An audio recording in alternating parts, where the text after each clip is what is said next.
이제부터 기억을 잃었던 복순 할머니의 회복 과정을 소개해 드립니다. 어머니, 이제 나가주세요. 무슨 말이야? 내 집인데. 이젠 제 명이에요. 여기가 성형 우리 집 아닌가? 또 기억 안 나세요? 사고 나신 뒤로 계속 헷갈리시잖아요. 치매까지 오신 것 같아요. 지금 당장 나가세요. 무슨 말이야? 나는 죽이지 않았어. 전부 다 어머니가 하신 거예요. 복순은 복도에 홀로 남았어요. 복순은 자신이 무엇을 잃었는지도 기억하지 못했어요. 이 사연이 궁금하시다면 구독이랑 좋아요는 공짜래요. 완전 공짜. 그러니까 그냥 눌러요. 알았죠? 공짜라고라. 그래요. 그럼 나도 눌러야지. 사고가 나기 전까지만 해도 복순의 하루는 단조롭고 평화로웠어요. 아침이면 다은이를 깨워 세수시키고 작은 손에 밥을 떠먹이며 웃었어요.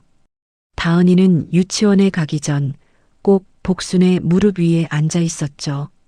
그럴 때마다 복순은 아이의 머리카락을 쓰다듬으며 말했어요. 우리 다은이 오늘도 친구들이랑 사이좋게 재미나게 놀고 오렴. 복순에게 다은이는 세상의 마지막 빛 같은 아이였어요. 지연이 집을 나서면 거실에는 오직 복순과 다은이만 남았어요. 그녀는 그 시간을 하루 중 가장 조용하고 행복한 때라고 불렀어요. 다은이는 아침마다 부엌으로 뛰어와 복순의 치마자락을 잡곤 했어요. 할머니, 계란 후라이 반숙으로 해주세요. 복순은 웃으며 다은이의 볼을 꼬집었어요. 반숙을 좋아하니까 다 식기도 전에 먹어야 돼. 노릇하게 익은 노른자가 터질 때 다은이는 손뼉을 치며 햇님, 터졌다. 하고 웃었어요. 그 웃음은 부엌 공기를 한순간에 환하게 바꿔놓았어요. 그날 밤도 그랬어요. 복순은 다은이의 이불을 덮어주며 불을 끄려다가 아이의 손이 자신의 손을 붙잡는 걸 느꼈어요. 할머니, 엄마 요즘 왜 다은이랑 안 놀아줘요? 복순은 순간 멈췄어요. 응, 엄마는 일이 많아서 그래. 다은이를 위해서 일하시는 거란다. 그럼 할머니는 항상 나랑 놀아줄 거죠? 응, 할미는 다은이랑 항상 할 거야. 할미는 다은이랑이 제일 좋아. 다은이는 안심한 듯 눈을 감았어요. 복순은 아이의 머리카락을 쓰다듬으며 중얼거렸어요. 그래, 다은아. 할미는 다은이 곁에 항상 있을 거야. 언제까지라도. 한편 지연은 늘 출근할 때마다 말끝에 피로가 묻어 있었어요. 오늘도 야근이에요, 어머니. 회사가 요즘 너무 바빠요. 지연은 늘 핸드백을 메고 급히 나섰어요. 퇴근 시간은 점점 늦어졌고 주말에도 회식이 있다며 집에 있는 날이 점점 줄어들었어요. 복수는 처음엔 일하느라 바쁘니 그렇지라고 생각했어요. 그러나 며칠 뒤 지연은 회사에서 급히 전화가 왔다며 나갔어요. 하지만 복수는 그날 우연히 지연이 탄 택시가 회사 방향이 아닌 도심 반대편으로 향하는 걸 봤어요. 차 안에는 지연 옆에 한 남자가 타 있었어요. 지연은 그 남자의 어깨에 머리를 기대고 웃고 있었어요. 복순의 손에서 들고 있던 장바구니가 떨어졌어요. 귤이 하나, 둘, 아스팔트 위로 굴러갔어요. 차가 사라질 때까지 복순은 그 자리에 서서 멍하니 바라보다가 문득 다은이와 아들 준호를 생각했어요. 복순은 이 일이 더 커지기 전에 지연에게 설득을 해봐야겠구나 생각했어요. 다음 날 아침 지연은 평소처럼 밝은 척 웃으며 말했어요. 어머니, 어제 너무 피곤해서 그냥 회사 근처에서 잤어요. 복수는 용기를 내어 말을 했어요. 지연아, 남편이 출장 나갔다고. 그래도 외박까지 하는 건 좀 그렇지 않니? 다은이도 엄마 기다리다 잠들었어. 그 일 조금만 줄이고 다은이한테 신경 좀 써주면 안 될까? 어머니, 그 일 좀 그만 말씀하세요. 회사 일이라는 게 제 마음대로 되는 게 아니잖아요. 요즘 인사이동 때문에 다들 야근해요. 저만 빠지면 이상하게 보인단 말이에요. 그리고 다은이한테 관심 없었던 적 없어요. 엄마가 일하는 것도 다 그 애 때문이에요. 사실 어제 택시 타고 가는 거 우연히 봤다. 회사 쪽이 아니던데. 어디 갔었니? 어머니, 절 어떻게 보시고 그런 말씀을 하세요? 제가 다은이 두고 놀러 다닌다고 생각하세요? 그런 뜻은 아니야. 그냥 요즘 너무 피곤해 보여서. 전 그냥 일 때문에 힘든 거예요. 제 사정도 좀 이해해 주세요. 잠시 후 복수는 고개를 떨구며 지연에게 대답했어요. 그래. 그럴 수도 있지. 어머니는 그냥 드라마나 보세요. 그런 얘기 들으면 솔직히 부담스러워요. 지연은 한숨을 내쉬면서 커피잔을 내려놓고 방으로 들어갔어요. 복수는 다은이를 재우고 잠이 오지 않아 부엌에 물을 마시러 나왔어요. 그때 복도 끝 지연의 방에서 지연의 목소리가 아주 낮게 흘러나왔어요. 그 여자가 우리 관계를 눈치챈 것 같아. 복수는 순간 몸이 굳었어요. 그 여자라니? 응, 내 말이야. 어머니 말고 누가 있겠어. 잠시 정적이 흘렀고 남자의 낮고 굵은 목소리가 들려왔어요. 확실해. 그냥 의심하는 거 아니야? 지연의 웃음이 새어나왔어요. 그럴 리가 있나. 택시 타고 가는 거 봤다더라. 회사 방향이 아니었다고 그랬어. 그 말에 복순의 심장이 철렁 내려앉았어요. 자신이 낮에 본 장면을 지연이 알고 있었던 거예요. 지연의 목소리가 점점 낮아졌어요. 이제는 정리해야 해. 이대로 두면 나도. 당신도 끝이야. 그럼 어떻게 할 건데? 남자의 목소리가 묻자 지연은 잠시 말을 멈췄다가 속삭이듯 말했어요. 그 여자가 믿게끔 만들면 되지.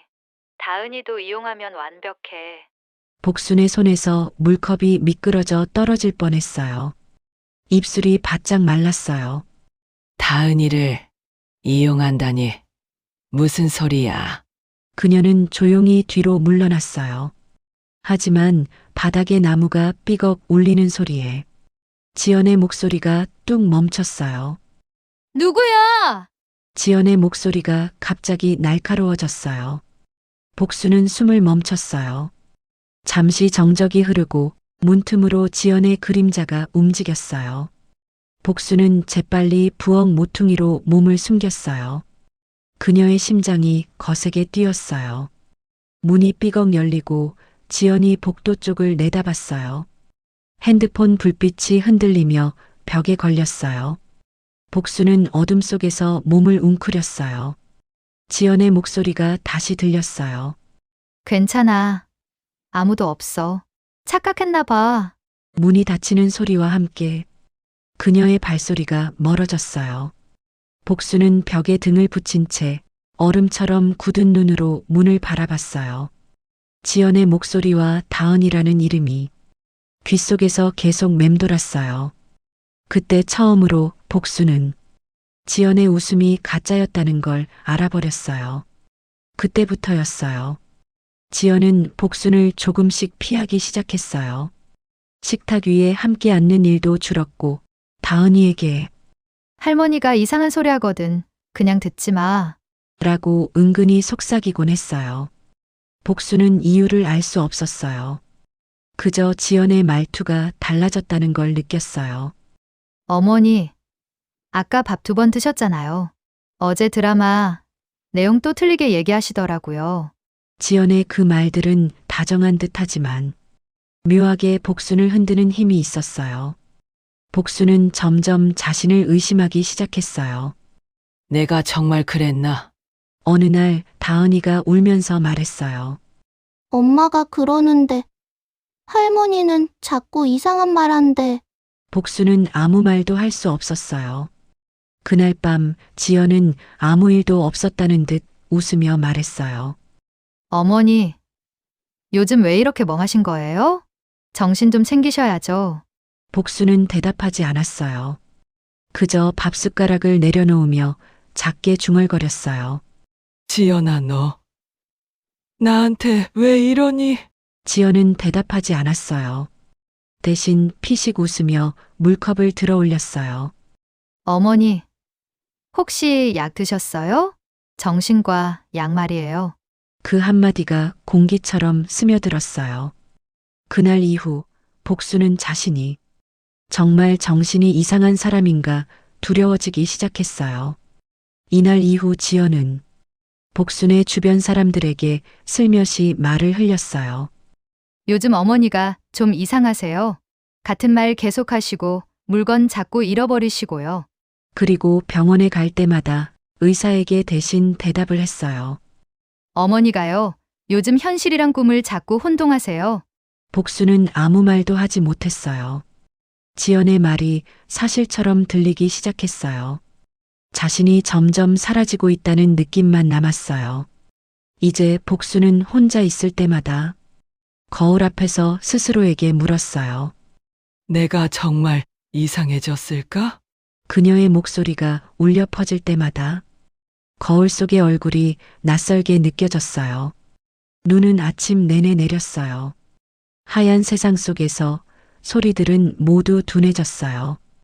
복수는 거실 창가에 서서 다은이의 분홍색 목도리가 눈 속으로 사라지는 걸 끝까지 바라봤어요. 지연이 몰던 차가 골목을 돌자 마치 세상과 단절된 듯 정적이 찾아왔어요. 복수는 잠시 창가에 손을 올리고 중얼거렸어요. 다은아, 손 시릴 텐데. 그녀는 그 말을 끝내기도 전에 멀리서 낮고 둔탁한 금소금이 터졌어요. 끼익! 순간 공기가 찢어지는 듯 했어요. 복수는 본능적으로 창문을 열었어요. 하얀 눈 사이로 누군가의 비명이 섞여 퍼져나갔어요. 복순의 심장이 쿵 하고 내려앉았어요. 몸이 스스로 반응했어요. 그녀는 슬리퍼도 신지 못한 채 밖으로 뛰쳐나갔어요. 골목은 이미 사람들로 붐볐어요. 차 한 대가 전봇대를 들이받은 채 앞머리가 찌그러져 있었어요. 그 차는 분명 지연의 차였어요. 운전석 쪽 유리창은 금이 가 있었고 엔진 아래에서는 김이 피어올랐어요. 복수는 숨이 끊어질 듯 달려갔어요. 지연아! 다은아! 누군가가 그녀를 막으려 했지만 그녀는 팔을 뿌리치고 차문을 열었어요. 안에는 피와 유리 조각 그리고 작은 다은이의 손이 보였어요. 안 돼! 다은아! 복순이 비명을 질렀어요. 그녀는 아이를 끌어안았어요. 작고 차가운 몸이 그대로 힘없이 축 늘어졌어요. 다은아! 일어나! 할미 왔어! 할미 왔잖아! 복순의 손이 아이의 머리를 쓰다듬었어요. 하지만 눈에 맺힌 피가 손끝을 적셨어요. 그때 지연이 서서히 복순 뒤로 다가왔어요. 어머니, 그 목소리는 희미했어요. 복순은 울먹이며 물었어요. 무슨 일이 일어난 거야? 지연은 입술을 떨었어요. 그리고 믿기 힘든 말이 흘러나왔어요. 어머니가 하신 거잖아요. 복수는 그 말을 듣고 눈을 크게 떴어요. 귀 안에서 삔하는 소리가 울렸어요. 모든 소리가 사라지고 세상이 기울었어요. 사이렌 소리, 사람들의 외침, 하얀 눈, 그리고 피. 복수는 그 모든 걸 보면서도 아무 소리도 들리지 않았어요. 그저 다은이의 이름을 부르며 끝없이 입을 떨었어요. 다은아! 다은아! 그녀의 눈에서 눈물과 피눈물이 뒤섞여 떨어졌어요. 누군가가 그녀를 붙잡았어요. 어머니, 괜찮으세요? 정신이 드세요? 하지만 복수는 대답하지 못했어요. 그녀의 입에서는 오직 한마디만 끝없이 반복되어 나왔어요. 내가 왜 여기 있지? 내가 뭘 한 거지? 그녀의 시야가 희미해지며 모든 게 무너졌어요. 마지막으로 보인 건 하얀 눈 위에 떨어진 다은이의 작은 신발 한 짝이었어요. 그리고 어둠. 그 후로 복순의 기억은 사라졌어요. 차가운 바람이 살갗을 스쳤어요. 누군가 복순의 이름을 부르고 있었어요. 하지만 그 목소리는 너무 멀리서 너무 희미하게 들렸어요. 눈을 떴을 때 세상은 온통 흰색이었어요. 천장도 커튼도 시트도 모두 눈처럼 희게 번져 있었어요. 팔에는 차가운 링거가 꽂혀 있었고 심장 근처가 묵직하게 눌려 있었어요. 복수는 천천히 고개를 돌렸어요. 창밖엔 아직도 눈이 내리고 있었어요. 희미한 창가의 불빛이 눈송이마다 부서져 내렸어요. 그녀는 잠시 멍하니 그 빛을 바라보다가 문득 어제의 기억이 스쳐갔어요. 차, 다은이의 웃음, 그리고 하얀 눈길 위의 비명. 순간 숨이 막히듯 가슴이 조여들었어요. 다은이, 입에서 나지막한 소리가 새어나왔어요. 다은이 어딨어? 다은이. 그때 병실 문이 열렸어요. 지연이 들어왔어요. 옅은 화장, 정갈한 옷차림, 얼굴에는 평소와 다른 이상한 고요가 깃들어 있었어요. 어머니, 깨어나셨어요? 지연이 부드럽게 웃었어요. 하지만 그 웃음 속에는 따뜻함이 없었어요. 복수는 상체를 일으키려 했어요. 지연아, 다은이는 어디 있니? 그녀의 목소리는 갈라져 나왔어요. 지연은 순간 고개를 숙였어요. 입술을 깨물며 한숨을 쉬었어요. 어머니, 아직도 기억이. 무슨 소리야? 기억이라니? 다은이가 차 안에 있었어. 그날 내가 봤어. 지연은 복순의 말을 끊었어요. 어머니, 그만하세요. 그녀의 목소리가 단단해졌어요. 사고 나신 뒤로 계속 헷갈리시잖아요. 그날은 어머니가 운전하셨어요. 비포장길에서 미끄러졌어요. 다은이는 그때 복순의 눈이 커졌어요. 내가 운전을 했다고? 네, 어머니가 직접 몰았어요. 제가 말렸는데 괜찮다고 하셨잖아요. 그리고 그 뒤로 아무 기억이 없으신 거예요. 복수는 머리를 감쌌어요. 기억이 아닌 검은 구멍이 뇌를 휘감는 것 같았어요. 눈앞에서 빛이 꺼졌다 켜졌다 했어요. 그녀는 손끝으로 시트를 움켜쥐며 중얼거렸어요. 아니야. 난 몰지 않았어. 난 그날 집에 있었어. 지연은 천천히 다가와 복순의 어깨에 손을 얹었어요. 어머니, 너무 자신을 탓하지 마세요. 그 일은 어머니 잘못이 아니에요. 다 그냥 운명이었어요. 그녀는 마치 위로하듯 말했어요. 하지만 그 말 끝에 미세한 미소가 걸렸어요. 복수는 그 웃음을 보며 설명할 수 없는 한기가 가슴속을 훑고 지나가는 걸 느꼈어요. 운명이라니. 복순이 낮게 중얼거렸어요. 눈물이 고였지만 차가운 공기 속에서 곧 얼어붙었어요. 지연은 링거를 확인하며 말했어요. 조금 더 쉬세요. 어머니, 이제 괜찮아요. 모든 건 제가 처리했어요. 그녀의 말이 끝나자 병실 안 공기가 순간 멈춘 것 같았어요. 복수는 지연을 올려다봤어요. 그 눈 속엔 설명할 수 없는 두려움이 비쳤어요. 지연은 미소를 지었어요. 그 미소가 너무 조용해서 오히려 섬뜩했어요. 어머니, 우리 그냥 잊어요. 복수는 아무 말도 하지 못했어요. 눈송이들이 창문을 타고 흘러내렸어요. 그 흰빛 사이로 다은이의 웃음이 다시 들려오는 듯 했어요. 그녀는 떨리는 목소리로 속삭였어요. 다은아, 할미가 너무 미안해. 눈물 한 방울이 떨어져 시트 위에 번졌어요. 그 하얀 얼룩이 마치 눈 위에 번지는 피처럼 번들거렸어요. 복수는 지연과 함께 병원을 나왔어요. 사고 이후 지연은 끊임없이 복순에게 반복했어요. 그날 어머니가 운전하셨어요. 다은이 그건 어머니가 잠깐 실수하신 거잖아요. 지연의 그 말은 처음엔 믿기지 않았어요. 하지만 그 말이 하루, 이틀, 그리고 몇 번이고 되풀이되면서 복순의 마음속에 서서히 스며들었어요. 결국 복순은 자신이 정말 아이를 죽였다고 믿게 됐어요. 그때부터 모든 게 무의미해졌어요. 숨 쉬는 일도 하루를 버티는 일도 점점 힘들어졌어요. 처음엔 다정하게 손까지 잡아주던 지연이었지만 집에 돌아온 지 며칠 지나지 않아 말투가 달라졌어요. 차갑고 짧고 어딘가 모르게 복순을 밀어내는 말들이었어요. 어느 날 이었어요.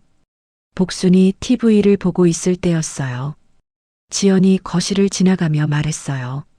어머니, 드라마는 그만 좀 보세요. 전기세 아끼셔야죠. 복순은 멋쩍게 웃었어요. 금방 꺼. 그냥 소리만 듣는 거야. 지연은 돌아보지도 않았어요. 어머니, 준호 오빠랑 저 일하느라 얼마나 힘든지 아세요? 요즘 생활비도 빠듯해요. 제발 좀 아껴 써주세요. 그날 밤 복수는 불 꺼진 거실에 혼자 앉아 있었어요. TV 불빛이 꺼지고 시계 초침 소리만 들렸어요. 그녀는 손끝으로 손녀 다은의 사진을 만지며 중얼거렸어요. 우리 다은이 살아있었으면 그래도 집이 조금은 따뜻했을 텐데. 며칠 뒤였어요. 지연이 달라진 표정으로 다가와 말했어요. 어머니, 병원에 한번 다녀오세요. 왜? 그날 사고 이후로 기억이 좀 왔다 갔다 하시잖아요. 복수는 미소 지으며 고개를 저었어요. 그냥 나이 들어서 그래. 그래도 혹시 모르잖아요. 그녀는 억지로 병원에 따라갔어요. 하지만 지연은 접수대에서 보호자 이름을 자기 이름으로 쓰고 진료비 결제용으로 복순의 카드를 빼앗아 갔어요. 그거는 내 카드인데. 아, 제가 대신 관리해드리려는 거예요. 그때 지연의 미소는 부드러웠지만 눈빛은 싸늘했어요. 그날 이후 복순의 지갑엔 현금 한 장도 남지 않았어요. 며칠 뒤 지연의 친구 둘이 집에 놀러 왔어요. 테이블 위엔 와인병이 서너 개, 배달 음식이 가득 깔려 있었죠. 와우, 집 진짜 좋다. 친구 하나가 소파에 털썩 앉으며 말했어요. 시어머니랑 같이 사니까 불편하지 않아? 지연이 잔에 와인을 따르다가 피식 웃었어요. 불편하다기보단 요즘 좀 힘들지. 그때 부엌 쪽에서 그릇 부딪히는 소리가 났어요. 복순이 설거지를 정리하다가 잠깐 머뭇거렸죠.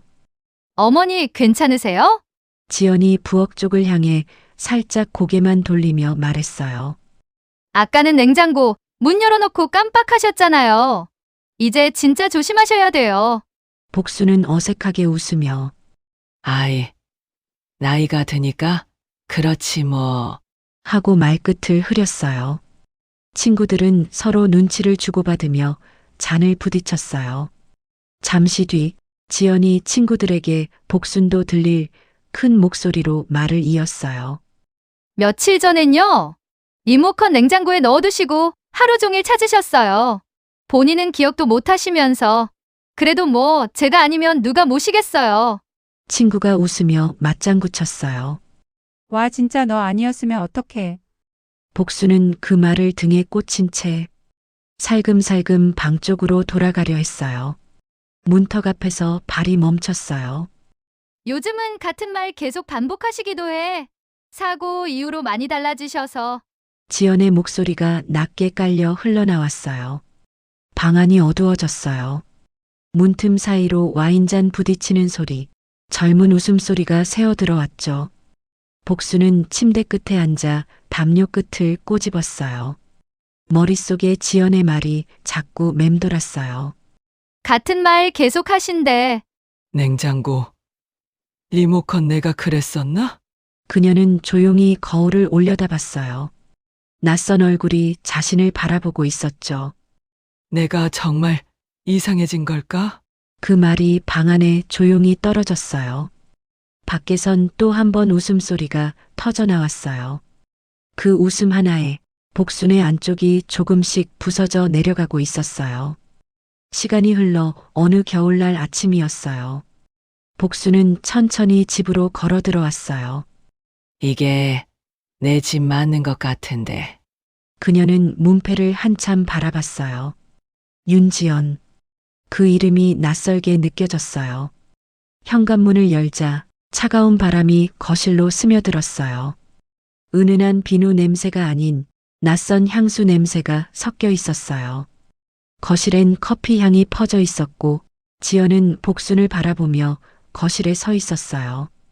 지연의 몸에 와인색 비단 잠옷이 부드럽게 감겨 있었는데 부엌 불빛이 닿자 그 옷이 마치 젖은 피처럼 번들거렸어요. 복순은 그 반짝임이 이상하게 섬뜩하게 느껴졌어요. 복순의 손끝은 미세하게 떨리고 있었어요. 어머니, 언제 들어오셨어요? 지연의 목소리는 웃고 있었지만 눈빛은 웃고 있지 않았어요. 복순은 머뭇거리며 대답했어요. 이제 나 좀 쉬려고 들어왔지. 아, 그래요. 근데 저희 내일 나가야 해서요. 나가다니? 이 집이 정리돼서 이사 가야 되잖아요. 복순은 미간을 찌푸렸어요. 정리라니. 무슨 소리야. 이 집은 내가 남편이랑 평생 모은 돈으로 산 집이야. 지연은 팔짱을 꼈어요. 어머니, 그건 옛날 얘기죠. 그 말투엔 얄미운 미소가 붙어 있었어요. 복수는 거실을 둘러봤어요. 사진 속엔 아들 준호, 손녀 다은이 웃고 있었어요. 그런데 액자 틀이 바뀌어 있었어요. 다은의 사진은 사라지고 그 자리에 다른 커플 사진이 걸려 있었어요. 이건 뭐야? 아, 새로 찍은 사진이에요. 근데 왜 다은이는 없지? 지연의 눈빛이 차가워졌어요. 그건 제 일이라 어머니가 신경 안 쓰셔도 돼요. 복순의 눈동자가 흔들렸어요. 뭔가 이상했지만 기억이 잘 이어지지 않았어요. 지연은 커피를 들고 다가왔어요. 어머니, 약 드셨어요?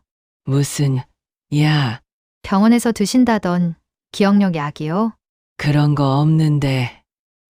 있어요. 어제도 잊으셨잖아요. 그녀는 작은 약통을 보여줬어요. 복수는 약통을 보며 고개를 갸웃했어요. 이건 내가 먹던 게 아닌데. 지연은 억지 웃음을 지었어요. 기억이 가끔 섞이니까요. 요즘 많이 피곤하시죠?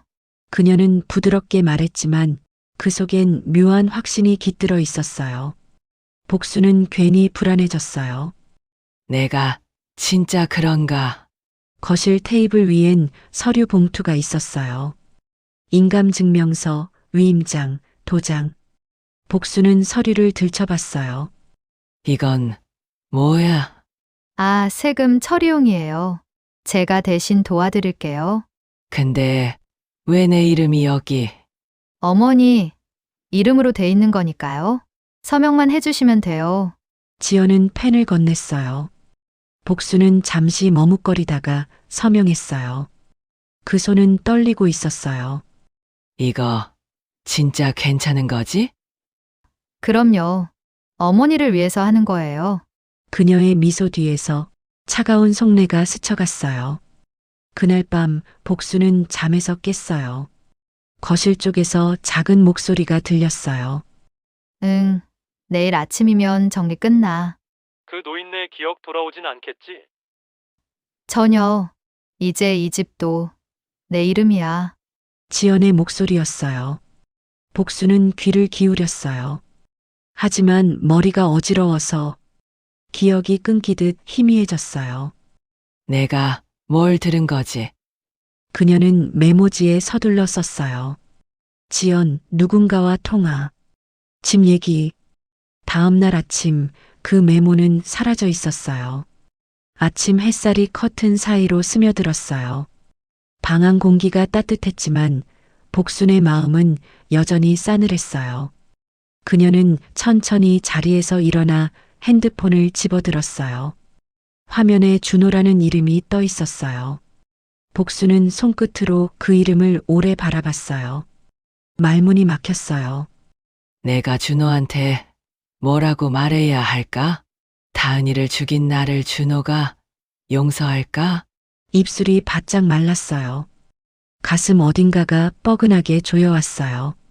그래, 준호도 날 이상하다고 생각하겠지. 복수는 천천히 숨을 내쉬며 핸드폰 화면을 껐어요.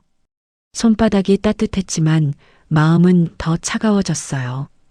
햇살이 창문 위로 번졌지만 그녀의 세상은 여전히 어두웠어요. 복수는 캐리어를 끌고 방 밖으로 나오며 지연이에게 말했어요. 지연아, 나 나갈 테니까 통장만 돌려줘. 무슨 통장이요? 내 이름으로 된 거. 그거 어머니가 저한테 위임하셨잖아요. 내가? 언제? 기억 안 나세요? 어제도 말씀하셨잖아요. 복수는 말문이 막혔어요. 내가 그랬나? 그러니까요. 병원 다시 가보셔야겠어요. 지연은 문을 가리켰어요. 이제 나가주세요. 복수는 천천히 고개를 들었어요. 이 집은 제 명의예요. 그녀는 문손잡이를 잡았어요. 어머니께서 그 사고 이후로 마음이 많이 흔들리시면서 제게로 돌려놓으신 거예요. 복수는 마지막으로 거실을 둘러봤어요. 사진 속 웃고 있는 가족들, 냉장고에 붙은 다은의 그림. 그녀는 그걸 떼어 손에 쥐었어요. 할머니 사랑해요. 삐뚤빼뚤한 글씨가 떨렸어요. 이건 가져갈게. 지연은 아무 말도 하지 않았어요. 문이 닫히자 복도는 다시 정적에 잠겼어요. 형광등이 깜빡이고 복순의 발끝엔 눈물이 떨어졌어요. 복도를 지나 엘리베이터를 타고 밖으로 나서자 찬바람이 얼굴을 스쳤어요. 하얀 입김이 떠올랐다 사라졌어요. 복수는 캐리어를 끌며 천천히 걷기 시작했어요. 그녀의 뒤편 아파트 창문 사이로 지연이 서 있었어요. 커튼 사이로 그녀의 눈빛이 비쳤어요. 복수는 모르는 척 했어요. 하지만 그 눈빛은 똑똑히 느껴졌어요. 내가 진짜 미친 걸까? 아니면 세상이 미친 걸까? 그날 이후 복수는 자신이 무엇을 잃었는지도 모른 채 세상 속으로 밀려났어요. 기억은 희미했지만 마음 어딘가엔 확실히 남아 있었어요. 누군가 자신을 속였다는 말로 설명할 수 없는 차가운 느낌이요. 그리고 그날 한 사람의 기억은 사라졌지만 또 한 사람의 죄는 시작되고 있었어요. 낡은 고시원이었어요. 벽지는 뜯겨 있었고 눅눅한 냄새가 방 안을 채웠어요. 복수는 전기장판 위에 앉아 있었어요. 깜빡이는 불빛이 방 안을 더 쓸쓸하게 만들었어요. 창밖에서 낯익은 대화 목소리가 들려왔어요. 오늘도 그 여자 여기에 있겠지. 응. 남편 출장이라 걱정 없어. 그 돈 이번엔 나한테 넘겨줘. 좋은 투자가 생각났거든. 복순의 눈이 흔들렸어요. 그 웃음, 그 말투 지연이었어요.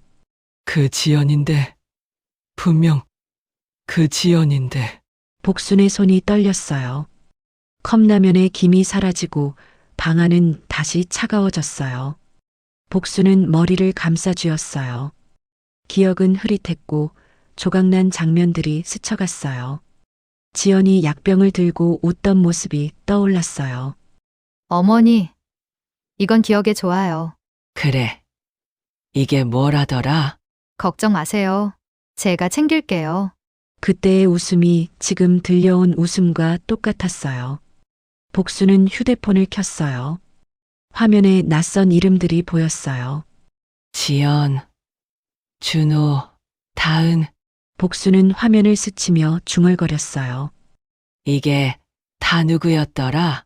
메모장엔 삐뚤빼뚤한 글씨가 남아 있었어요. 준호, 내 아들, 해외, 출국 중, 지연, 며느리, 의심스러움. 복수는 입을 막았어요. 이건 내가 쓴 건가? 복수는 웃었어요. 웃음인지 울음인지 알 수 없었어요. 손가락이 떨리며 자판 위를 눌렀어요. 준호야, 잘 지내지? 엄마는 괜찮아 라고 썼지만, 하지만 보내기 버튼을 누르지 못했어요.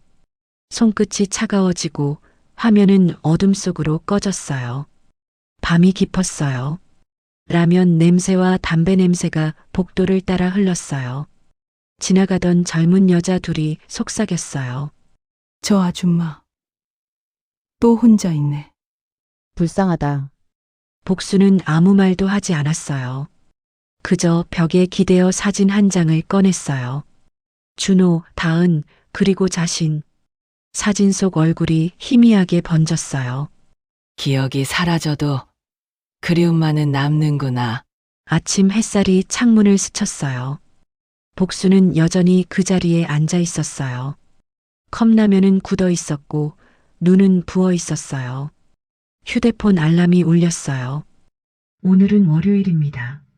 복수는 눈을 감았어요. 또 하루가 시작되는구나. 그리고 아주 낮게 중얼거렸어요. 그래. 그 여자의 목소리를 잊을 수가 없어. 햇살은 밝았지만 복순의 방 안에는 여전히 그림자가 남아 있었어요. 복순은 모든 걸 잊은 줄 알았어요. 하지만 잊은 건 기억이었고 잊지 못한 건 상처였어요. 그리고 그 상처는 언젠가 진실을 향해 복순을 이끌 힘이 되었어요. 한편 윤지연은 내연남 민혁과 고급 레스토랑에서 웃고 있었어요. 그 노인네 아직도 기억 못하지? 응, 그 사고 덕에 완전 내 세상이야. 준호 오빠 입국 전에 서류 다 정리했잖아. 이제 진짜 끝났어. 촛불이 흔들리고 와인잔이 부딪혔어요. 어머니는 기억을 잃었고 며느리는 양심을 잃었어요. 시간이 흘렀어요. 계절은 몇 번이나 바뀌었고 눈 내리던 겨울은 어느새 사라져. 비 내리는 봄, 뜨거운 여름, 그리고 다시 찬 바람이 불어왔어요. 복수는 여전히 그 고시원에 살고 있었어요. 처음엔 며칠만 머물 생각이었지만 그 며칠이 몇 달이 되고 몇 해가 되었어요. 방 안벽지는 더 누렇게 변했고 전기장판은 여기저기 타들어간 흔적이 생겼어요. 복순의 손톱 밑엔 늘 비누와 생선 비린내가 배어 있었어요. 그녀는 매일 새벽 시장으로 향했어요. 비가 오든 눈이 오든 몸이 아파도 손이 얼어붙어도 일하러 갔어요. 사람들은 이제 그녀를 이름으로 부르지 않았어요. 저기, 고시원 사는 아줌마? 그게 그녀의 이름이 되었어요. 복수는 그 말에 서운해하지 않았어요. 그저 그래. 그게 편하지. 하고 웃었어요. 모든 게 희미해져 있었어요. 얼마나 시간이 흘렀는지도 마지막으로 준호의 목소리를 들은 게 언제였는지도 기억나지 않았어요. 그녀는 가끔 다은이의 꿈을 꿨어요. 눈 속에서 손을 흔드는 작은 그림자, 멀리서 부르는 목소리.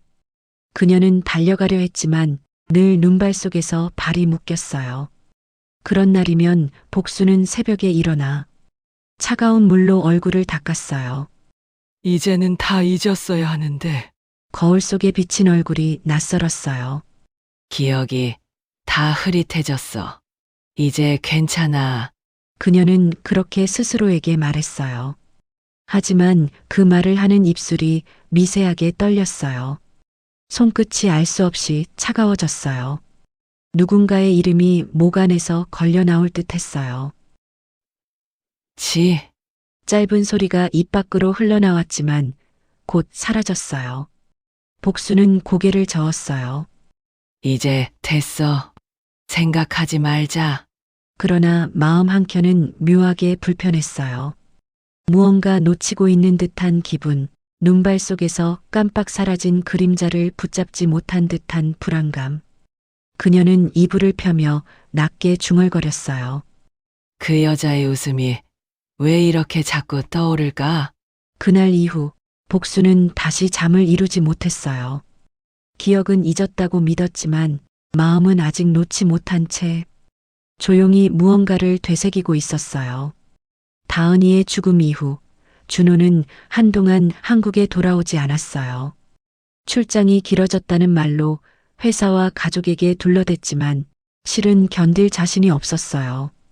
어머니의 얼굴을 보는 게 두려웠고 아이의 이름을 듣는 것도 고통스러웠어요. 지연은 처음엔 위로했지만 점점 준호의 침묵을 당연하게 여겼어요. 오빠, 일에 집중하세요. 어머니는 제가 잘 모실게요. 그 말에 준호는 죄책감과 안도 사이에서 고개를 끄덕였어요. 그렇게 몇 해가 흘렀어요. 낯선 나라에서의 시간은 길고 무표정했어요. 보고서를 쓰고 회의실을 오가고 밤이 되면 호텔방에 불을 껐어요. 그러다 문득 어머니의 된장국 냄새가 떠올랐어요. 준호야, 밥 먹자. 그 목소리만 들리면 심장이 움찔했어요. 그는 돌아가야 한다는 걸 알고 있었어요. 하지만 매번 발걸음을 멈췄어요. 조금만 더 가자. 그 한마디가 몇 년을 밀어냈어요. 그리고 어느 봄 출장지에서 상사가 말했어요.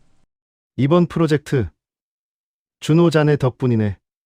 사람들은 그를 칭찬했고 그는 억지로 웃으며 고개를 숙였어요. 귀국 비행기를 예매한 날 면세점 진열장 앞에서 준호는 멈춰 섰어요. 하얀 진주 브로치가 눈에 들어왔어요. 엄마가 이런 거 좋아하셨지? 그는 작은 상자를 들고 비행기에 올랐어요. 비행기 창밖으로 구름이 흘러갔어요. 그때 문득 한 가지 생각이 스쳤어요. 어머니는 이제 괜찮으실까? 그건 오래 미뤄둔 질문이었어요. 한국에 도착하자 밤비가 내리고 있었어요. 준호는 짐을 끌며 익숙한 골목으로 향했어요. 오랜만에 집 냄새가 그리웠어요. 하지만 초인종을 눌렀을 때 문을 연 사람은 낯선 여자였어요. 여기 김복순 씨 댁 아닌가요? 그녀는 고개를 갸웃했어요. 그분 몇 년 전에 나가셨어요. 준호는 말문이 막혔어요. 나가셨다고요? 어디로요? 그건 잘 모르겠네요. 이사 오기 전에 주인분이 다 정리하고 가셨다고 들었어요. 준호는 멍하니 복도에 서 있었어요. 형광등이 깜빡였고 그의 주머니에 있는 브로치 상자가 묘하게 무겁게 느껴졌어요. 그는 급히 휴대폰을 꺼내 지연에게 전화를 걸었어요. 지연아, 우리 이사 갔니? 너랑 어머니는 어디로 이사 간 거야? 왜 말도 없었어? 잠시 정적이 흘렀어요. 이윽고 지연의 차분한 목소리가 들려왔어요. 오빠, 어머니는 지금 집에 안 계셔요. 무슨 말이야? 사실 어머니 사고 후유증 때문에 좀 이상해지셨어요. 기억이 안 좋으시고, 거짓말도 하시고, 자꾸 화를 내시더니 결국 나가셨어요. 준호는 벽에 손을 짚었어요. 그럴 리가 없어. 그럴 리가. 목소리가 떨렸어요. 병원에서 치매라고 하셨어요. 약 때문에 다툼이 있었는데 어머니가 절대 치매 아니라고 화를 내셔서 저도 막아보려 했지만 고집이 너무 세셔서 죄송해요, 오빠. 저도 어머니를 찾아보고 있는 중이에요. 전화가 끊긴 뒤 준호는 한참 동안 그 자리에 서 있었어요. 형광등 불빛이 머리 위에서 깜빡였어요. 그의 손에 들린 진주 브로치가 천천히 떨어져 바닥을 굴렀어요. 작은 소리가 복도에 메아리 쳤어요. 그는 허리를 숙여 그것을 주었어요. 손끝이 떨렸어요. 엄마, 그는 낮게 중얼거렸어요. 정말 어머니가 그렇게 변하셨을까? 그날 밤 준호는 낯선 숙소 창가에 앉아 어두운 하늘을 바라봤어요. 그의 눈에는 믿음과 불안이 엇갈렸어요.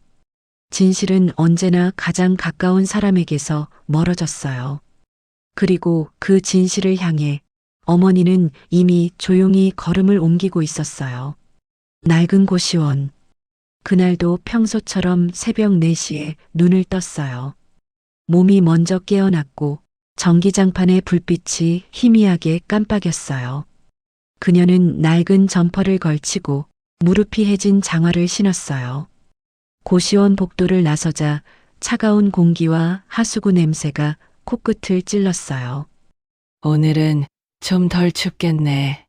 복수는 손을 비벼가며 시장으로 걸어갔어요. 시장 골목은 아직 어두웠어요. 상인들이 천막을 열고 물건을 내놓고 있었어요. 복수는 무상자를 나르고 생선을 씻고 바닥을 닦았어요.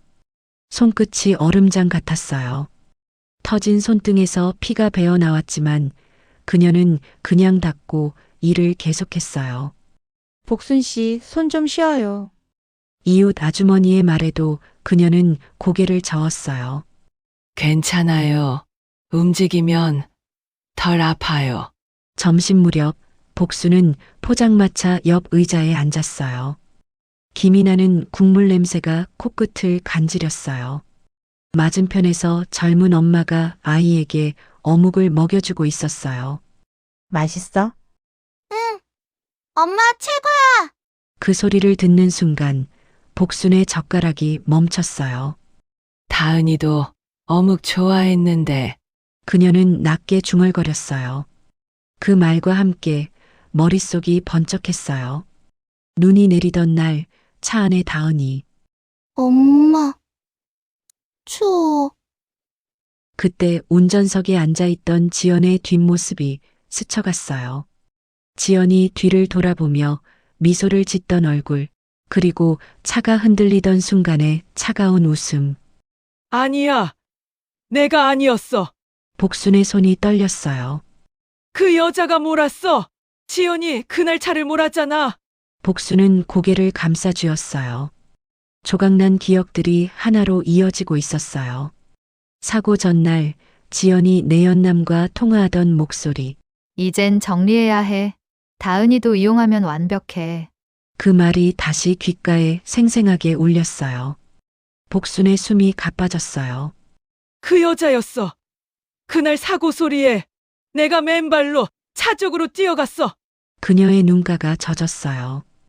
내가 운전석에 앉은 게 아니라 그 여자였어. 시장의 소음이 멀어졌어요. 복수는 자리에서 일어나 주변을 둘러봤어요. 익숙한 풍경인데 전혀 다른 세상처럼 보였어요. 몸이 무겁게 떨렸어요. 내가 미친 게 아니었어. 지연, 내가 그랬던 거야. 복수는 천천히 하늘을 올려다봤어요. 잔설이 남은 하늘 아래 햇살이 희미하게 번지고 있었어요. 그 빛 속에서 다은이의 웃음이 떠올랐어요. 복수는 손등으로 눈물을 닦았어요. 다은아, 할미가 이제 알았어. 그날 널 지킨다고 했는데 그게 아니었어. 해가 지자 시장의 불빛이 하나둘 꺼졌어요. 복수는 골목을 걸었어요. 조용히 하지만 확실하게. 그녀의 걸음은 흔들리지 않았어요. 밤에 방으로 돌아온 복수는 손을 모아 무릎 위에 올려놓았어요. 휴대폰 화면엔 준호라는 이름이 떠 있었어요. 복수는 그 이름을 바라보다가 조용히 중얼거렸어요. 아들아, 엄마가 이제 알아버렸어. 그 여자가 우리 다은이를. 그녀의 입술이 떨렸어요. 방 안의 불빛이 깜빡였어요. 기억이 사라져도 진실은 결국 남는구나. 복수는 천천히 눈을 감았어요. 그리고 그 순간 오래된 기억의 문이 열렸어요. 눈 속에 갇혀있던 진실이 마침내 깨어나고 있었어요. 밤이 깊었어요. 준호는 숙소 침대 끝에 앉아 손에 쥔 진주 브로치를 한참 바라봤어요. 그 반짝임이 낯설게 느껴졌어요. 마치 누군가의 눈물 같았어요. 엄마가 이런 거 좋아하셨지. 그 말이 입안에서 천천히 흩어졌어요. 그는 휴대폰을 켰어요. 통화 목록엔 어머니라는 이름이 여전히 남아 있었어요. 손가락이 그 이름 위에서 멈췄어요. 그러나 화면은 금세 어두워졌어요. 준호는 그 작은 불빛이 꺼지는 걸 한참 바라봤어요. 그제야 마음 한켠에서 무언가가 조용히 일어났어요. 지연의 말이 전부 사실일까? 그는 스스로에게 물었어요. 엄마가 정말 그렇게 변하셨을까? 그럴 리가 없는데. 복순의 웃음이 떠올랐어요. 된장국 냄새, 다은을 안아주던 그 손. 누구를 어떻게 잊을 수 있단 말인가? 준호는 이마를 짚었어요. 아니야. 직접 봐야겠어. 그는 낮게 중얼거렸어요. 엄마가 정말 괜찮은지 내가 확인해야 해. 손끝이 조금 떨렸어요. 하지만 마음속 어딘가가 단단히 굳어졌어요. 그는 브로치 상자를 조용히 주머니에 넣었어요. 그날 밤 준호는 처음으로 비행기보다 빠르게 뛰는 심장을 느꼈어요. 그건 두려움이 아니라 오래 미뤄둔 돌아감의 결심이었어요. 다음 날 아침 준호는 짐을 꾸리지도 않은 채 숙소를 나섰어요. 하늘은 흐렸고 이른 봄비가 흩뿌렸어요. 골목마다 김이 올라오고 상인들의 목소리가 섞여 있었어요. 그는 휴대폰에 남아있던 주소를 더듬어 보며 발걸음을 옮겼어요. 시장 쪽으로 자주 나가신다고요? 지연의 마지막 말이 귓가에 맴돌았어요. 그는 믿지 않았지만 이상하게 그 말을 단서 삼아 시장으로 향하고 있었어요. 시장 입구에 천막들이 젖어 있었어요. 비린내, 젖은 상자, 그리고 무겁게 내려앉은 공기. 준호는 천천히 걸었어요. 한 손엔 진주 브로치 상자가 쥐어져 있었어요. 그때 낡은 천막 아래에서 누군가가 상자를 나르고 있었어요. 허리를 굽힌 작은 체구, 흰 머리카락이 비에 젖어 이마에 붙어 있었어요. 그녀는 낯설었지만 어딘가 익숙했어요. 저기 아줌마, 이거 얼마예요? 상인이 말을 건네자 그녀가 고개를 들었어요. 준호의 발이 멈췄어요.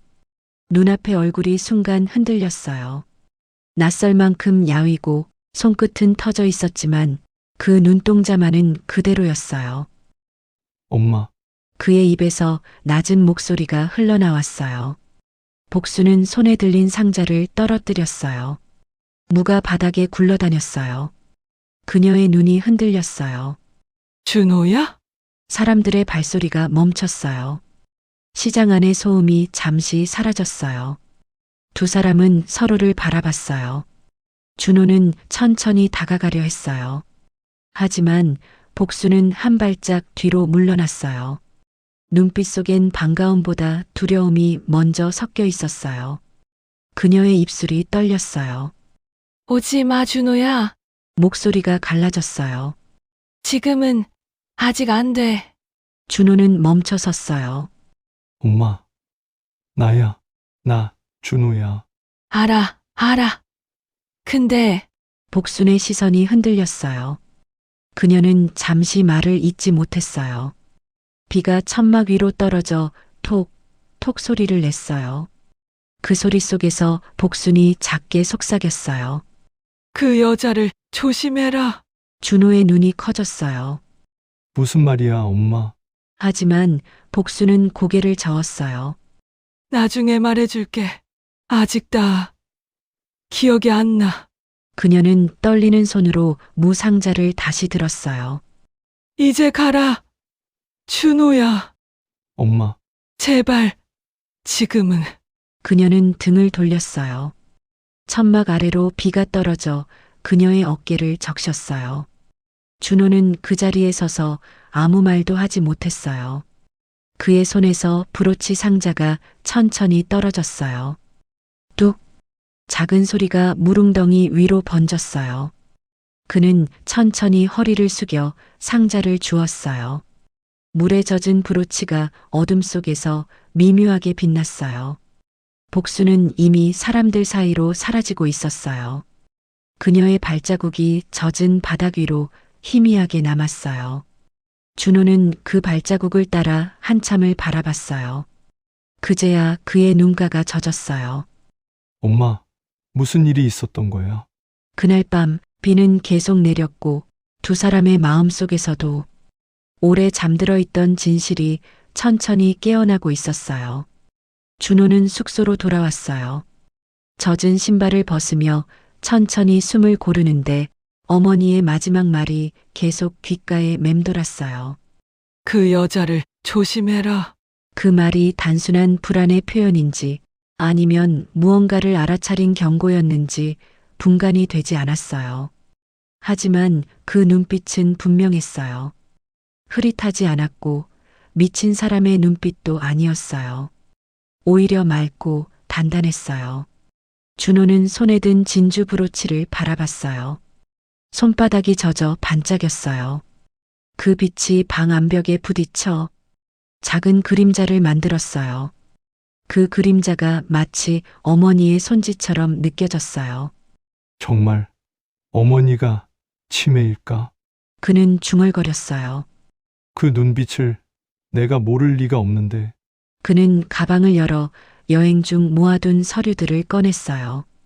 가운데엔 지연이 보낸 서류 한 장이 종이들 사이에 보였어요. 병원 진단서라는 제목의 서류. 오래전엔 그냥 넘겼던 그것이 이제는 이상하게 눈에 걸렸어요. 서류를 보자 경도 치매 의심이라는 문장이 눈에 들어왔어요. 하지만 하단엔 담당의 이름이 없었어요. 병원명도 흐릿하게 잘려 있었어요. 누락된 것처럼 보였지만 지금 생각해보니 누군가 의도적으로 지운 흔적 같았어요. 준호의 손끝이 떨렸어요. 지연, 왜 이런 걸? 그는 그제야 몇 년 전 기억 하나가 스쳤어요. 어머니가 전화를 걸어왔던 날. 준호야. 나 기억이 자꾸 흐려진다. 그리고 곧바로 들려온 지연의 목소리. 오빠. 어머니 또 착각하셔. 어머니 잘 계세요. 괜찮아요, 오빠.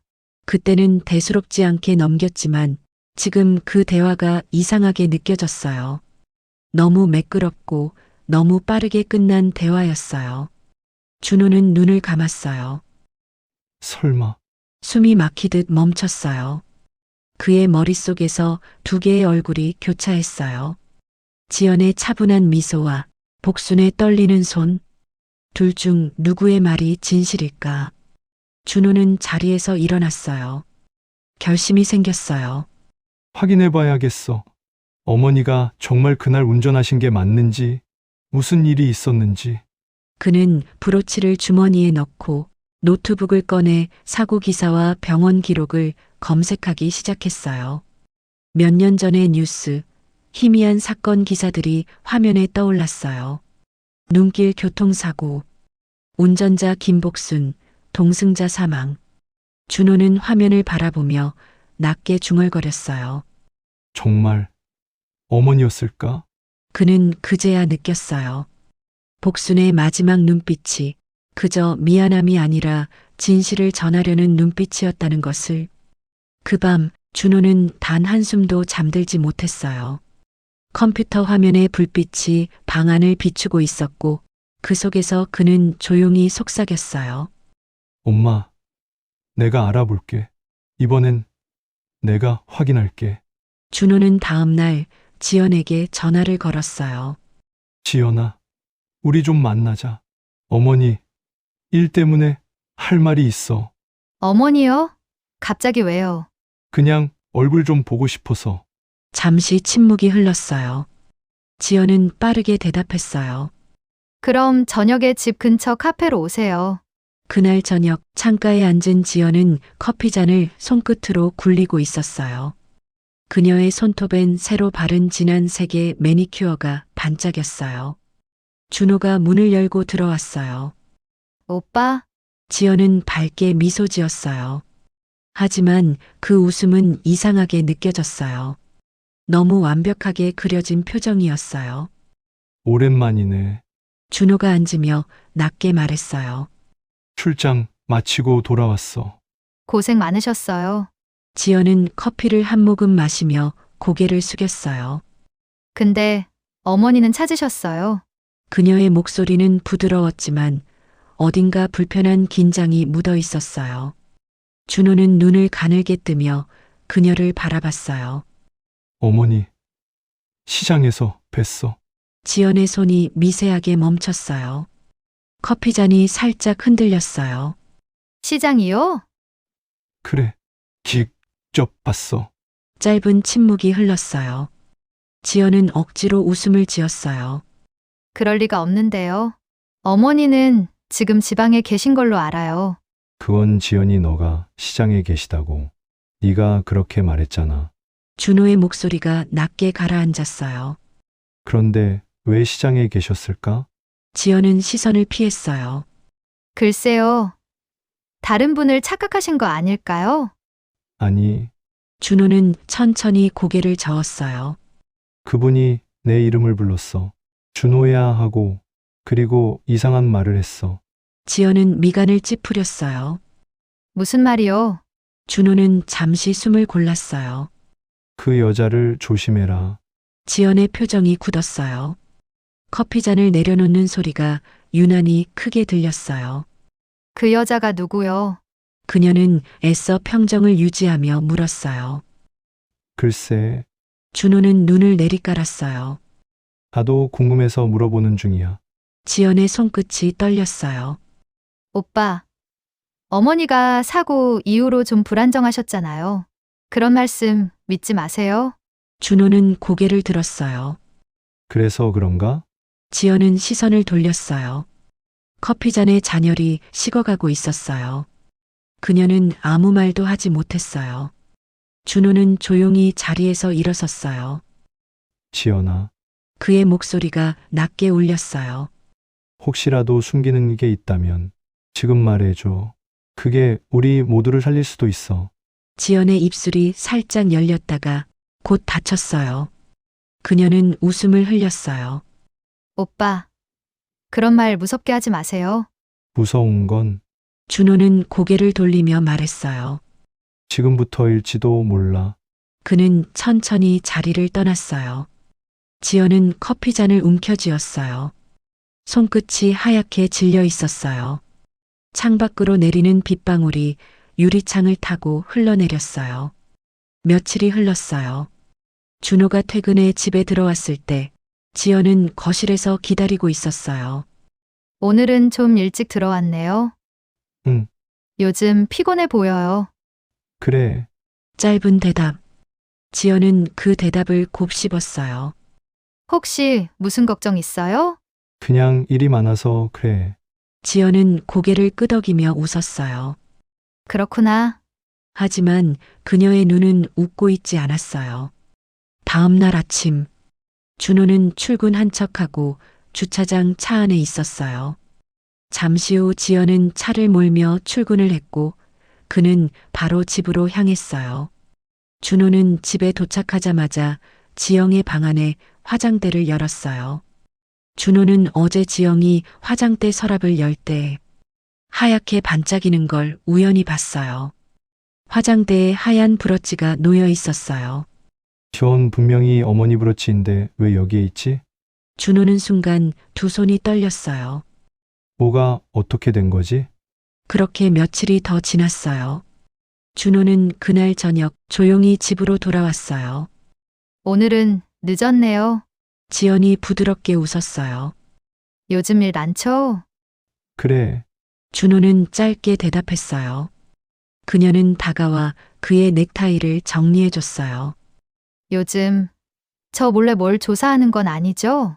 지연이 농담처럼 말했어요. 목소리는 가벼웠지만 눈빛은 웃지 않았어요. 준호는 그 눈빛을 피하지 않았어요. 무슨 말이야? 아니에요. 그냥 오빠가 요즘 좀 달라 보여서요. 지연은 미소를 지었어요. 하지만 그 미소 뒤에서 그의 반응을 세밀하게 읽고 있었어요. 그날 밤 준호는 방문을 잠갔어요. 책상 서랍에서 오래된 사진 한 장을 꺼냈어요. 복순과 다은이 그리고 자신이 함께 찍은 사진이었어요. 사진에 가장자리가 달아 있었어요. 그는 조용히 중얼거렸어요. 엄마가 왜 그런 말을 했는지 이제 알 것 같아요. 준호는 노트북을 켜고 사고 당시의 뉴스 기록을 다시 검색했어요. 기사 속에는 여전히 운전자 김복순이라는 문장이 남아 있었어요. 하지만 밑에 있는 문장이 눈에 들어왔어요. 목격자 진술에 따르면 당시 차량은 두 사람이 함께 타고 있었으며 운전자는 여성 A로 추정된다. 여성 A. 왜 다르지? 김복순. 이름이 없잖아. 그는 천천히 속삭였어요. 그 여자 A가 지연이었어. 순간 거실 쪽에서 작은 기척이 들렸어요. 발소리, 문 손잡이가 미세하게 움직였어요. 준호는 숨을 죽였어요. 문 아래로 불빛이 스며들었어요. 그녀가 방 앞에 서 있었어요. 오빠, 아직 안 자요? 문 밖에서 들려온 지연의 목소리는 평온했어요. 하지만 그 평온이 오히려 섬뜩했어요. 준호는 방문 밖으로 가서 지연의 앞에 섰어요. 그런데 말이야, 그는 주머니에서 브로치 상자를 꺼냈어요. 이거 엄마 예전에 사드린 건데 왜 내 방 화장대에서 똑같은 게 있는 거지? 지연의 숨이 멈췄어요. 눈동자가 흔들렸어요. 준호는 잔잔히 말했어요. 때는 그냥 넘어갔는데 지금 생각하니까 이상하네. 지연은 급히 웃음을 지으며 말했어요. 그런 게 많아요. 요즘 브로치 디자인이 다 비슷하잖아요. 그래? 준호는 미소를 지었어요. 하지만 그 웃음 속엔 차가운 의심이 섞여 있었어요. 그래도 이상하긴 해. 엄마가 좋아하시던 걸 왜 내가 똑같이 가지고 있었는지. 지연은 시선을 돌렸어요. 그녀는 아무 말도 하지 못했어요. 준호는 조용히 다시 방으로 들어갔어요. 그녀의 발소리가 천천히 멀어졌어요. 그제야 준호는 손에 쥔 사진을 가슴에 끌어안았어요. 이제는 숨길 수 없겠지. 준호는 침대에 누워 휴대폰을 확인했어요. 메시지함을 내려보다가 낯선 번호 하나가 눈에 들어왔어요. 발신자 없음. 그리고 단 하나의 문자. 준호야. 엄마야. 기억났어. 그날 운전대. 내가 아니었어. 그리고 다은이 죽기 전 지연이가 다은이 보험 서류를 들고 있던 걸 보게 되었어. 그게 아무래도 마음에 걸려. 준호의 손이 덜덜 떨렸어요. 숨이 막혔어요. 그는 화면을 다시 확인했어요. 그는 즉시 전화를 걸었어요. 지금은 전화를 받을 수 없습니다. 기계음만 반복됐어요. 준호는 멍하니 휴대폰을 바라봤어요. 방 안의 공기가 무겁게 가라앉았어요. 엄마 기억이 돌아오셨어. 그의 입술이 떨렸어요. 그는 자리에서 벌떡 일어났어요. 심장이 쿵쿵 뛰었어요. 하지만 그때 문 밖에서 인기척이 들렸어요. 누군가 복도 끝에서 발소리를 죽이고 있었어요. 조용히 천천히 다가오는 소리. 문틈 아래로 그림자가 드리워졌어요. 준호는 숨을 죽였어요. 심장이 귀 옆에서 요동쳤어요. 복도 끝 누군가가 문 앞에 멈춰 섰어요. 낮게 익숙한 목소리가 문 너머에서 들려왔어요. 오빠 아직 안 자요? 준호의 손이 천천히 움켜쥐어졌어요. 그는 아무 대답도 하지 않았어요. 밖에서는 잠시 정적이 흘렀어요. 그리고 그녀가 미소 짓는 듯한 목소리로 속삭였어요. 요즘 이상한 연락 받지 않았죠? 준호의 숨이 막혔어요. 그녀는 천천히 발걸음을 돌려 복도로 사라졌어요. 문 밖의 발소리가 멀어지자 준호는 눈을 감았어요. 누구를 믿어야 하는지 확실히 알겠어. 그의 눈빛이 흔들리지 않았어요. 준호는 새벽녘까지 잠을 이루지 못했어요. 휴대폰에 남아있던 마지막 문장을 계속 되뇌었어요. 그날 운전대. 내가 아니었어. 그 문장이 머릿속을 떠나지 않았어요. 모든 퍼즐이 뒤집혀가는 느낌이었어요. 날이 밝자 준호는 오래된 주소록을 뒤졌어요. 어머니가 몇 년 전 병원에 다녔던 기록이 떠올랐어요. 거기엔 이선희 간호사라는 이름이 적혀 있었어요. 준호는 바로 전화를 걸었어요. 혹시 박복순 어머니 기억하시나요? 수화기 너머에서 잠시 정적이 흘렀어요. 박복순 그분 몇 달 전에 여기 왔었어요. 지금은 어디 계신지 아세요? 가끔 시장 근처 무료 진료소에 들르시던데요. 그 말이 끝나자마자 준호는 차에 올랐어요. 아침 햇살이 유리창 위로 번졌어요. 시장 골목은 여전히 복잡했어요. 사람들의 목소리, 고기 굽는 냄새, 그리고 짙은 삶의 냄새. 준호는 그 속을 천천히 걸었어요. 낡은 진료소 간판이 눈에 들어왔어요. 문을 밀고 들어서자 좁은 공간 안에 의자 2개, 약봉지가 어지럽게 쌓여 있었어요. 한쪽 구석, 낡은 코트를 걸친 여자가 앉아 있었어요. 그녀가 고개를 들었어요. 준호야. 준호의 눈이 흔들렸어요. 엄마, 그는 천천히 다가갔어요. 복순의 눈가에는 깊은 주름이 져 있었어요.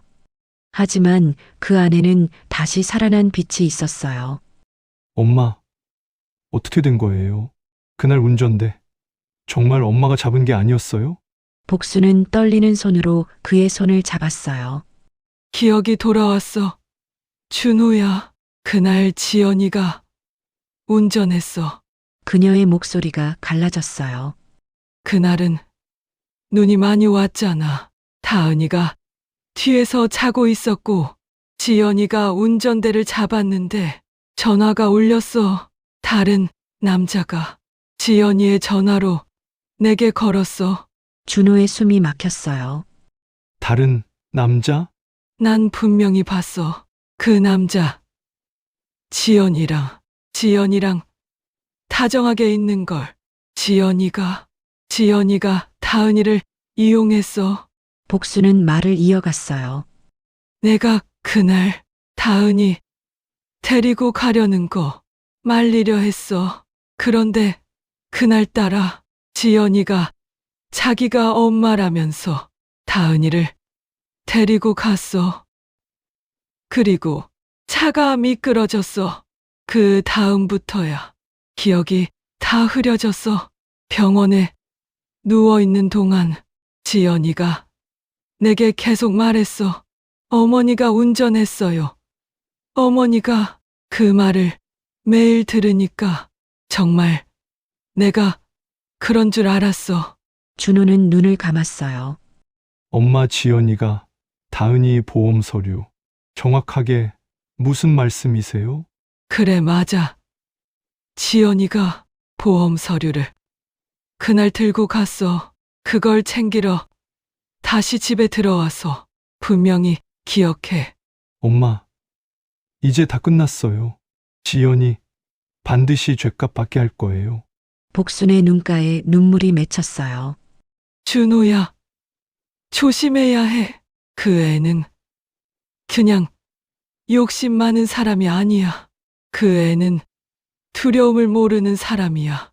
그녀는 손을 꽉 쥐었어요. 하지만 이젠 나도 도망치지 않을 거야. 준호는 고개를 끄덕였어요. 우리 함께 진실을 찾아요. 이번엔 엄마 혼자 두지 않을게요. 그들은 진료소의 작은 창문을 통해 햇살이 들어오는 걸 한참 바라봤어요. 그 빛이 두 사람의 얼굴을 비췄어요. 진료소를 나왔을 때 햇살이 따뜻했어요. 하지만 복순과 준호의 마음은 한겨울 같았어요. 며칠 후 준호는 시장 골목에서 복순을 기다리고 있었어요. 좁은 골목길 끝에서 복순이 조용히 다가왔어요. 준호야, 우리가 가진 건 기억뿐이야. 사람들은 내 말을 믿지 않을 거야. 기억이라도 있어요. 준호가 답했어요. 그게 시작이에요. 그는 노트를 꺼냈어요. 사고 기사, 병원 기록, 보험 내역. 모든 걸 하나씩 정리하고 있었어요. 이건 엄마가 사고 당일 입원했던 병원의 자료예요. 지연 이름으로 서류가 몇 번 수정됐어요. 이건 단서예요. 복수는 떨리는 손으로 종이를 매만졌어요. 지연이가 이렇게까지 했을 줄은 몰랐어. 엄마를 죄인으로 만들고 다은이까지. 준호의 목소리가 낮게 갈라졌어요. 그건 절대 용서할 수 없어요. 그는 손목시계를 보며 말했어요. 지연은 지금 회사에 있을 거예요. 그동안 증거를 확보해야 해요. 복수는 고개를 끄덕였어요. 그날 오후 준호는 오래된 노트북을 들고 나섰어요. 예전 보험 담당자를 찾아갔어요. 중년의 직원은 준호를 알아보고 조심스레 말했어요. 그때 계약은 특이했어요. 사고 전날 피보험자 명의가 변경됐거든요. 서류엔 며느리 이름이 있었어요. 지연 이름이요? 네, 서명이 있었어요. 준호는 눈을 감았어요. 숨이 깊게 흔들렸어요. 그 서류 혹시 보관돼 있나요? 직원은 고개를 끄덕이며 서랍을 열었어요. 원본은 폐기됐지만 스캔 파일은 있어요. 그날 사고 현장 사진 같은 거 혹시 있을까요? 당연히 있죠. 보내드릴게요. 준호는 고맙다는 말 대신 그의 손을 꼭 잡았어요. 이 일 다른 사람에게는 말하지 말아주세요. 그 시각 지연은 자신의 책상 앞에서 노트북을 열고 있었어요. 준호가 눈치챈 것을 느낀 지연. 불길함에 미행을 붙였어요. 도대체 어디까지 아는 거야? 지연은 곧바로 전화를 걸었어요. 어제 말했던 사람 다시 확인해요. 준호 씨, 오늘 어디 가는지. 수화기 너머로 대답이 들렸어요. 보험사 쪽으로 갔습니다. 지연의 눈빛이 떨렸어요. 역시 그러나 그녀의 얼굴은 어둡게 물들어 있었어요. 설마. 그날 밤 준호는 복순에게 전화를 걸었어요. 엄마, 확보했어요. 보험명의 변경 서류에 지연 이름이 있었어요. 그리고 그날 운전한 날 CCTV도 확보했어요. 엄마 말대로 지연이와 어떤 남자가 차에서 내렸어요. 그럼 이제 그 애가 뭘 했는지 증명할 수 있겠네. 아직은 부족해요. 지연은 똑똑해요. 문서 몇 장으론 빠져나갈 수 있어요. 그녀가 실수한 순간을 잡아야 해요. 복수는 조용히 말했다. 그럼 미끼를 던져야겠네. 준호는 고개를 들었어요. 미끼요? 그래. 그 애는 자신이 통제한다고 믿는 걸 좋아해. 우리가 알고 있는 정보를 흘리면 직접 다가올 거야. 준호는 잠시 생각하다가 천천히 고개를 끄덕였어요. 좋아요. 엄마, 그때 모든 걸 끝내요. 며칠 뒤였어요. 준호는 일부러 자신의 노트북에 자신이 지연의 거짓을 의심하고 있다는 내용의 문서를 남겼어요. 물론 암호화된 파일이었고 집이 아닌 사무실에 노트북을 놔뒀어요. 준호가 노트북을 집에 들고 오지 않으면 지연은 분명 의심할 거고 준호 몰래 사무실로 찾아갈 거라 생각했어요. 파일명은 평범하게 보였어요. 프로젝트, 리포트, 파이널. 그는 일부러 퇴근 후 컴퓨터를 켜둔 채 나갔어요. 책상 위엔 커피잔이 식어 있었어요. 준호는 집으로 들어갔어요. 지연은 거실에서 준호를 지켜보고 있었죠. 준호는 지연의 얼굴도 쳐다보지 않고 바로 서재로 향했어요. 며칠이 흘렀어요. 준호는 평상시처럼 근무를 했고 노트북을 켜둔 채 집으로 향했어요. 시간이 흘러 사무실 불빛이 꺼지고 누군가 조용히 들어왔어요. 구두 굽소리가 낮게 울렸어요. 그녀였어요. 지연. 그녀는 주변을 둘러보고 준호의 노트북 앞에 앉았어요. 화면엔 암호 입력창이 떠 있었어요. 입가에 미소가 번졌어요. 이걸로 나를 잡을 수 있을 거라고 생각했어요? 지연은 가방에서 작은 USB를 꺼냈어요. 해킹 프로그램이 자동으로 실행됐어요. 내가 그보다 한 수 위에요, 오빠. 화면이 깜빡였어요. 잠시 후 파일이 열렸어요. 그녀는 내용을 읽어 내려갔어요. 사고 당시 운전자는 지연으로 추정됨. 멍청하긴. 그녀는 비웃었어요. 이런 문장은 증거가 아니라 망상이에요. 하지만 그녀가 페이지를 넘기던 순간 화면이 번쩍이며 문구 하나가 나타났어요. 접속 기록이 저장되었습니다. IP 주소 내부 네트워크 사용자 김지연. 지연의 표정이 굳었어요. 뭐야? 순간 컴퓨터 스피커에서 녹음된 목소리가 흘러나왔어요. 준호의 목소리였어요. 찾을 줄 알았어, 지연아. 이제 당신이 뭘 했는지 세상이 보게 될 거야. 손끝이 떨렸어요. USB를 빼려 했지만 화면엔 이미 파일 전송 완료라는 문장이 떠 있었어요. 안 돼! 지연은 입술을 깨물었어요. 내가 당한 거야? 그때 문이 열렸어요. 준호가 문가에 서 있었어요. 어둠 속에서도 눈빛이 흔들리지 않았어요. 왜 그래, 지연아? 그의 목소리가 낮게 울렸어요. 그렇게 보고 싶던 증거. 이제 직접 보니까 어때? 지연은 숨을 몰아쉬었어요. 이게 무슨 짓이에요? 진실을 보여주는 일. 그녀는 일어나며 말했어요. 당신, 이거 후회하게 될 거예요. 이미 후회할 건 다 끝났어. 잠시 정적이 흘렀어요. 지연은 고개를 돌려 노트북을 봤어요. 화면엔 복순의 사진이 떠 있었어요. 그리고 그 아래에 한 줄의 문장이 깜빡이고 있었어요. 이제 기억은 사라지지 않아요. 지연은 그 문장을 똑바로 바라보며 미소를 지었어요.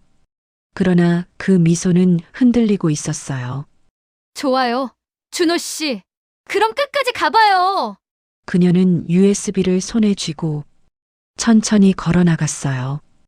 뒷모습엔 여전히 여유가 있었지만 그녀의 발소리가 이전보다 훨씬 빠르게 울렸어요.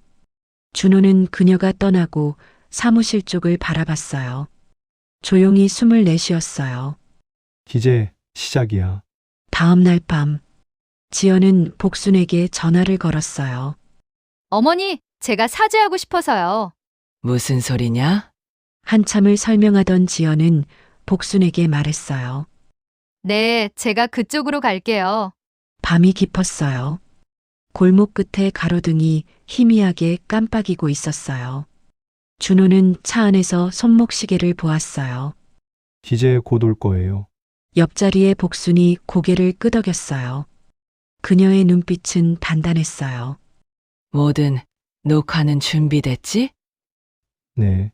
이 카메라가 전부 저장할 거예요. 준호는 대시보드 위에 작은 블랙박스를 올려두었어요. 시장 골목이 하나둘 철수하고 진료소 앞 간판 불만 희미하게 켜져 있었어요. 지연은 검은 코트를 여미고 골목으로 들어왔어요. 한 손엔 작은 병이, 다른 손엔 휴대폰이 쥐어져 있었죠. 여기 맞지? 그녀는 진료소 문패를 한번 훑어보고 주위를 둘러본 뒤 조용히 문을 밀고 들어갔어요. 좁은 진료실, 형광등이 윙 하고 소리를 냈어요. 탁자 위엔 종이컵 하나가 놓여 있었어요. 지연은 수돗물을 따라 컵 반을 채우고 손에 들고 있던 병뚜껑을 열었어요. 톡, 톡. 하얀 가루가 물속으로 가라앉았어요. 어머니, 지연이 중얼거리듯 웃었어요. 이제 좀 쉬셔야죠. 기억도, 죄책감도 다 여기서 끝내요. 그때 진료실 뒤편 침대 커튼이 살짝 흔들렸어요. 누구야? 지연이 몸을 돌렸어요. 천천히 커튼이 옆으로 젖혀졌어요. 복순이 거기 서 있었어요. 반쯤 굽은 어깨, 하지만 눈빛만큼은 또렷했어요. 지연아, 복순의 목소리가 낮게 울렸어요. 또 내 탓으로 만들려고 왔니? 나는 널 믿을 수가 없어. 지연의 얼굴이 잠깐 굳었다가 곧 다시 웃음을 억지로 올렸어요. 어머니, 무슨 말씀이세요? 몸이 안 좋으시다고 해서 약 좀 가져온 건데요. 복순이 천천히 한 발 나아갔어요. 컵을 내려다봤어요. 물 위에 기포가 아주 얇게 일고 있었죠. 그럼 먼저 내가 마셔보겠니? 순간 지연의 손가락이 움찔했어요. 제가 왜요? 어머니 드시라고. 내가 요즘 기억이 가물가물해서 말이다. 복순이 지연을 똑바로 바라봤어요. 약인지 독인지 잘 구분이 안 된다. 진료실 천장 구석, 작은 빨간 불이 조용히 깜빡이고 있었어요. 카메라 렌즈가 두 사람을 보고 있었죠. 그때 문이 열리는 소리가 났어요. 엄마! 준호가 들어왔어요. 손에는 작은 블랙박스가 들려 있었죠. 지연의 얼굴이 새하얗게 질렸어요. 오빠 여기서 뭐 해요? 준호는 대답 대신 진료실 콘센트에 블랙박스를 꽂았어요. 곧바로 진료실 모니터에 영상 하나가 떠올랐어요. 지연이 병을 꺼내고 컵에 가루를 타고 이제는 정리해야 해. 라고 혼잣말을 하던 장면. 방 안이 조용해졌어요. 영상 속 지연의 목소리가 그대로 흘러나왔어요. 나만 당할 순 없지. 당신도 끝이야. 지연의 눈동자가 흔들렸어요. 이거 조작이에요. 합성이라고요. 준호는 천천히 고개를 저었어요. 지금도 녹화되고 있어. 들어올 때부터. 그가 턱으로 천장을 가리켰어요. 붉은 불빛이 한 번 더 깜빡였어요. 여기 진료소 주인. 오늘 협조해 주셨어. 바깥쪽에서 경찰 무전기 소리와 함께 신발 소리가 복도에 울렸어요. 지연은 문 쪽으로 몸을 돌렸어요. 그러나 그 순간 복순이 그녀의 손목을 꽉 잡았어요. 내 기억은 지워도 내가 한 짓은 못 지운다. 지연이 이를 악물었어요. 어머니가 뭘 안다고? 어머니! 사람들이 누굴 믿을 것 같아요? 치매 혼자 말을 믿을까? 아님 몇 년 동안 가족 지킨 며느리 말을 믿을까? 복수는 잠시 지연을 바라보다가 천천히 미소를 지었어요. 글쎄다. 근데 말이다. 이제 사람들은 영상을 믿지? 준호가 휴대폰 화면을 들어 보였어요. 녹화된 장면이 그대로 재생되고 있었어요. 지연은 경찰관들이 데리고 갔어요. 지연은 차에 타는 순간까지도 고래고래 소리를 질렀어요. 두고 봐! 너희 둘리를 가만 안 둘 거야! 경찰차가 사라지며 지연의 목소리도 사라졌어요. 복순과 준호는 차를 탔어요. 복순은 힘이 빠진 듯 앉았어요. 손이 떨렸지만 눈빛은 맑고 단단했어요. 준호가 옆에 앉아 어머니 손등을 덮었어요. 엄마, 드디어 끝났어요. 복수는 고개를 저었어요. 아니야. 준호야. 오늘은 시작한 거다. 누가 미친 사람인지, 누가 거짓말쟁이였는지, 이제 진짜로 나를 찾은 거야. 창밖 골목 아침 기운이 살짝 올라오고 있었어요. 복수는 그 빛을 바라보며 아주 조용히 속삭였어요. 다은아, 할미가 약속 지켰다. 창밖에 새벽 햇살이 비쳤어요. 밤새 내리던 비가 멈추고 바닥에 빗방울이 반짝였어요. 그녀는 조용히 속삭였어요. 다은아, 이제 할미가 약속 지켰다. 준호는 눈을 감았어요. 한 줄기 빛이 두 사람을 비췄어요. 며칠 뒤였어요. 지연의 체포 소식은 뉴스에 단 한 줄로 나왔어요. 교통사고 조작 및 사기 혐의 며느리 김지연 구속. 하지만 그보다 준호의 눈길을 붙든 건 사건 공범으로 함께 조사받는 한 남자의 이름이었어요. 사업가 박태성. 그 이름을 보는 순간 복순의 기억이 선명히 돌아왔어요. 그래, 그 남자였어. 지연이랑 통화하던 그날 그 목소리를 들었어. 준호는 곧장 경찰서에 전화했어요. 그날 밤 지연의 USB 파일에서 전송받은 것을 경찰에게 보내주었어요. 지연이랑 통화하던 그 남자 박태성. 지연은 박태성 압박용으로 통화 내용을 녹음하여 보관했어요. 자기 스스로 자기를 자멸시킨 거죠. 당신들 어머니 기억을 이용하고 다은이를 죽였어. 목소리가 낮았지만 공기 전체를 흔들 만큼 단단했어요. 준호는 다시 그 파일을 재생했어요. 그 안에는 지연과 박태성의 통화 녹음이 저장되어 있었어요. 그 노인네 기억 안 나는 거 이용하면 끝이지. 이사도 끝났어. 이제 다 내 거로 돌렸고 우리 축가나 들자. 며칠 뒤 법원에서는 모든 게 명확하게 드러났어요. 복순 명의로 된 집, 예금, 그리고 보험금까지 모두 원상복구 명령이 내려졌어요. 그 서류에 도장을 찍을 때 복순의 손이 미세하게 떨렸어요. 이제야 내 이름으로 돌아왔네. 그녀는 조용히 웃었어요. 준호는 옆에서 고개를 끄덕였어요. 엄마, 이름이 돌아왔다는 건 다은이도 이제 편히 쉴 수 있다는 뜻이에요. 다음 날 낮, 복수는 집으로 돌아왔어요. 문을 열자 한때 낯설게 느껴졌던 집이 이제야 온전히 자신에게 속한 공간처럼 느껴졌어요. 탁자 위에 다은이의 사진이 놓여 있었어요. 그녀는 사진을 손끝으로 쓰다듬었어요. 다은아, 이제 괜찮아. 이제 할미가 정말로 너한테 돌아왔어. 창문 너머로 봄바람이 불어왔어요. 햇살이 부드럽게 집안을 비췄어요. 준호는 복순과 화창한 봄을 바라보고 있어요. 엄마, 이제 우리 다시 시작해요. 복수는 고개를 끄덕였어요. 그래. 준호야, 이제 진짜로 봄이 왔네. 결국 모든 걸 되찾았어요. 집도, 이름도, 그리고 자신까지. 거짓은 사라졌지만 진실은 여전히 살아 있었어요. 그날의 눈길은 봄 햇살로 녹아내렸어요.